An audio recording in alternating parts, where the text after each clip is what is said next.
चला मंडळी, ही भाजी कोणाकोणाला माहिती आहे तर चला मी सांगते तुम्हाला. ही भाजी आहे चिवळीची. शेतामध्ये ही भाजी पावसाळ्यामध्ये उगवत असते. अतिशय सुंदर अशी लागते खायला. तर इथे कट करून घेतलेली आहे मी आणि याला आपण आता पाण्यामध्ये उकळत ठेवलेलं आहे. इथे आपण लसूण घेतलेला आहे, जिरे घेतलेले आहेत. याला चांगलं कुटून घेऊया आपण. हे बघा अशा प्रकारे कुटून घेतलेलं आहे मी. आता भाजी पण आपली इथे रेडी झालेली आहे. आपण हिला चाळणीमध्ये टाकून पाणी काढून घेऊया तिचं. इथे ताट घेतलेलं आहे मी. ताटामध्ये घालून घेऊया ज्वारीचं पीठ थोडंसं, अगदी त्याच्याहून थोडं कमी गव्हाचं पीठ आणि त्याच्याहून थोडं कमी बेसन पीठ घालायचं आहे. हे बघा आता त्यात घालून घेऊया आपण भिजवलेली मुगाची डाळ. तुम्ही तुरीची किंवा हरभऱ्याची पण घालू शकता. इथे लसूण आणि जिरे कुटून घेतलेलं ते घालून घेऊया.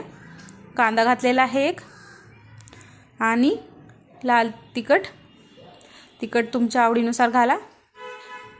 हळद घातलेली आहे, चवीनुसार मीठ आणि जी भाजी आपण शिजवून घेतलेली होती ती भाजी घालून घेतलेली आहे. आता याला छान असं पीठ आपण मळून घ्यायचं आहे. थोडंसं पाणी घालते मी अगदी आणि पीठ मळून घेते. तर चला इथे पीठ आपलं इथे रेडी झालेलं आहे. तर आपण लगेच याचे फळं तयार करायला घेणार आहोत. हे बघा अशा प्रकारे याचे फळं करायला घ्यायचे आहेत आपल्याला. सर्व फळे आपले इथे रेडी झालेले आहेत. इथे कढईमध्ये तेल टाकते मी आणि 1 चमचा मोहरी घालायची आहे. मोहरी छान तडतडली की त्यात आपण 1 ग्लास पाणी घालून घेऊया. पाणी थोडंसंच घालायचं आहे. मीठ घालून घेऊया चवीनुसार. थोडं मीठ घालायचं आहे कारण आत पण आपण मीठ टाकलेलं होतं फळांमध्ये.